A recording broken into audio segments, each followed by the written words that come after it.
Henshin Inspection presents Going Ultra! This is MJ. I'm an author, I'm an artist, I'm an analyzer. Find all my work at mgmunoz.com. Welcome to Going Ultra. Visit mgmunoz.com/GU for notes and links, and don't forget to subscribe. Like, share, and comment to help me grow. Ultraman Z, Episode 3, was a lot of fun. I liked the variety, I liked the dynamics. I think so far my favorite thing about it is how Z doesn't really come into the picture until the end of the episode. And I like that for a couple reasons. One, it makes it feel a little more exciting. I don't know, I'll have to see if episode 4, I'm going to go into episode 4 thinking Z's not going to come in till the last, 5 minutes or so. And then there will be a denouement. Or 5 minutes till the end, he'll come in, he'll blow up the kaiju, and then we'll have the denouement with the human characters, right? But what I like about that is it gives...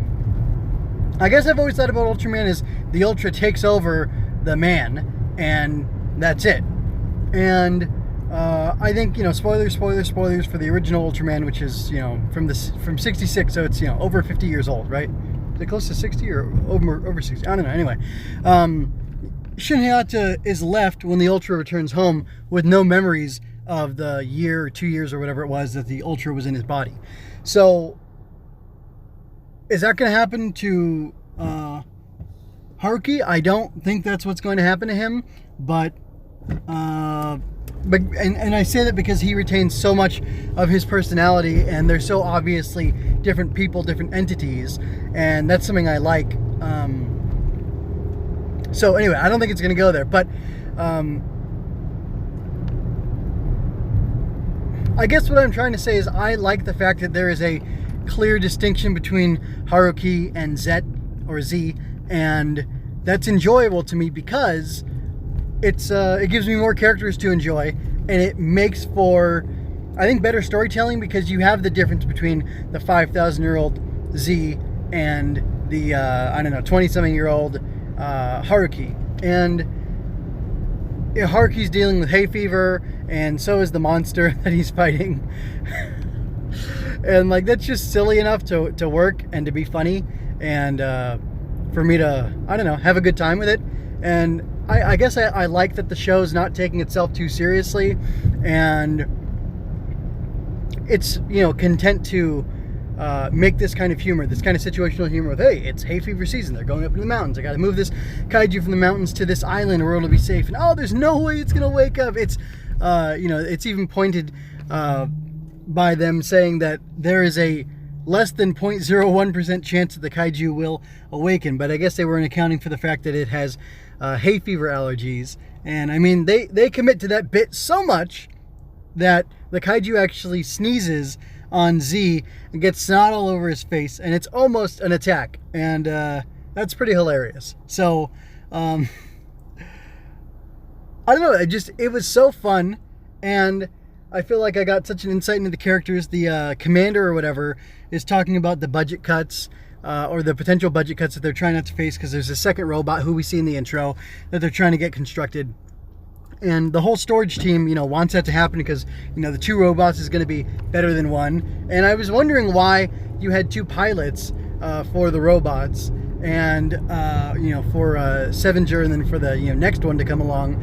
But it makes sense. You want 2 people to be trained on it so that you can replace, if one person dies, God forbid, or if they're severely injured in a kaiju battle, that you can have a second one who can do it. But then now, they're both trained on the system. If the core system is the same, despite the fact that they will likely have different abilities, that gives you 2 people who can operate, and maybe they can interoperate and switch, so it's not set to one of them. They can operate either mecha, and that doubles or vastly increases your chances of being able to use the robots to fight off kaiju.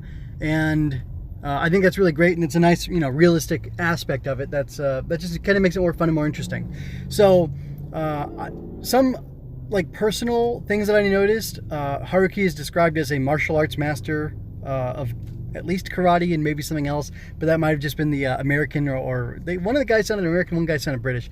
Guys there, and that was really neat that they had people from America in the show. They're from America, but realistically, one of the guys kind of sounded British, so who knows? I can't tell a Kansai Japanese accent from a, Tokyo or city or, other Japanese accent. So with a kid or, even a otaku watching this, an adult otaku watching this Ultraman show, know the difference between a British accent and an American accent? I don't know.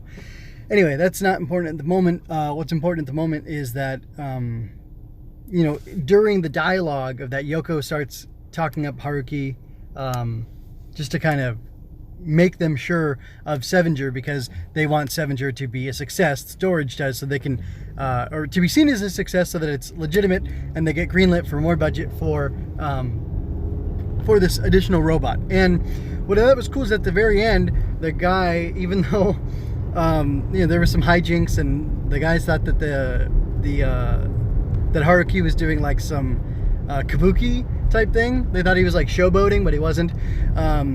But the guy recognized that because even Ultraman had a trouble with the kaiju, that Sevenger is not as powerful as an Ultra, so gets a pass, and hopefully the next robot will be more powerful than an Ultra, which is kind of what they're hoping for, striving for, and that it'll be able to handle kaiju, or at least the two of them together will be able to handle kaiju without needing to rely on the Ultra, who they for all they know, the Ultra could go away and never come back. So that's an interesting thing. But it was a lot of fun. It was a lot of fun. The Americans or whatever were talking to each other in English, and they had it subtitled in Japanese, which was just like, that tickled me. They were saying like, man, this reminds me of the giant robots from the anime I used to watch when I was a kid. And then stuff like, it's Ultraman, when Z showed up. And that was really fun. And it makes me think, oh, this is, a slightly, it's a somewhat connected universe. This American dude has seen Ultraman before, or the Ultraman before, and that was pretty cool. And I liked that the way that the Ultra medals, or the trigger medals, or whatever they're called, the Z medals, I'm not sure, the way that they were described, it makes a lot more sense, and I get it. In the Land of Light, somehow they forged them to encapsulate power from whichever Ultraman in order to empower the Z trigger to help combat the Devil Splinters. That's cool. I get it. I didn't really like the recap at the beginning of the episode, but I also kind of watched it in rapid succession, so maybe I didn't need it. But anyway, it was there and it worked, and I feel more comfortable with it. It makes a little more sense. And I liked Yuko finding one, or like the fact that Yuko found one and she had it in her possession as a little keepsake, and then it gets brought in that she ends up handing it off to Z. That was really cool, and I didn't even think that was going to happen, but I did watch both the episodes in a single day, 2 and 3, so maybe that's why I just didn't have time to think about it and come up with that idea in my head. But anyway, it was a really cool idea. It was a lot of fun. It got her to interact more with Lord Z, or Lord, what does she call him? I don't know. It's either Lord Z or Lord Ultraman. But like, that was cool to get that interaction between them, especially since she's into him or whatever, despite the fact that he's a 50,000-year-old giant, or 5,000-year-old giant. And hold on, the like her being up on the rooftop with her big gun shooting at the kaiju, Gomora I think was the name, or Gorama or something like that. Anyway, but her doing that to help him was really cool to see. I dig that a lot. And I think I just think the fact that they're still using these, human or man-made weapons against the kaiju, it feels, I don't know, it feels good. I think it's a little more interesting than just the Ultra always saves the day and the Ultra always does everything. I touched on this last time a little bit, but I do enjoy the collaborative nature of the hero work that's happening here, and I think it's a lot of fun, and it doesn't feel like pandering or like schlocky or like pablum. It feels like it's intentional, but it feels like it's so well executed that it's just enjoyable to watch. And I don't know, that's about it. I liked the commander or whatever going over to Haruki and congratulating him afterwards, because he had been real nervous about him being the one piloting Sevenger, and I'll be interested to see their relationship develop, especially because Haruki sneezed on him. Anyway, that's all for now. I'm going to go ahead and end this right now. Like I said, this was a lot of fun. I'm really enjoying Ultraman Z. Sevenger is really cool. I love the rocket punch that it did in the beginning. I forgot to mention that. That's so cool. I can't wait to see what other fun weapon systems it has and all the different things it can do. And then the other Ultra, I'll be excited to see what it does too. It's a lot of fun, and I love the sci-fi techiness of it. It's super enjoyable, and I find the whole cast charming in their own way, and I like all the little sides that they make, and I'm invested in them.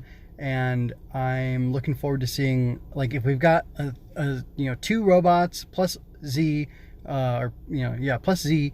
I'll be interested to see how well they deal with kaiju, because there was a message. Oh no, it was the other episode. That was the last episode. They mentioned that there's a bunch of kaiju that are underground that have been hibernating, that they are becoming active and they're going to start coming to the surface, and that's probably from the splinters or the. Is that right? Would it be from the splinters? Or would it be from that weird parasite thing that got into that guy? I don't know, but I'm interested to see how that develops, because I feel like they're going to get a good handle on the kaiju, and then he's going to come and disrupt things and make it go crazy. Maybe there'll be multiple kaiju at a time, or who knows what. Maybe that guy will become an evil Ultraman type guy, which would be fun to see. But anyway, I'm going to go ahead and get out of here. Thanks so much for your time and attention. Check out mgmunoz.com. Follow the links for the different stuff with me talking about the different Ultraman shows that I've covered. And that's going to be it for now, folks. Peace and blessings to you. And remember, you don't have to shout Henshin to be a hero.